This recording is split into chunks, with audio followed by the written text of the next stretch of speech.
ஐயா ஒரு இதில் வீடியோ பற்றியில் ஐயா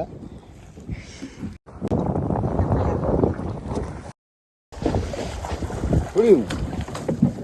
அதுக்கு முன்ன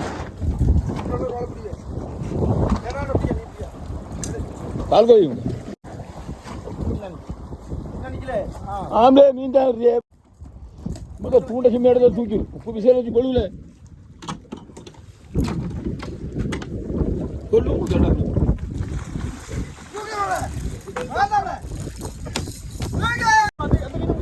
நான் பிடிச்சிருப்போம் ஏற்கனவே சொல்லு பிடிக்கல மக்கா ஆ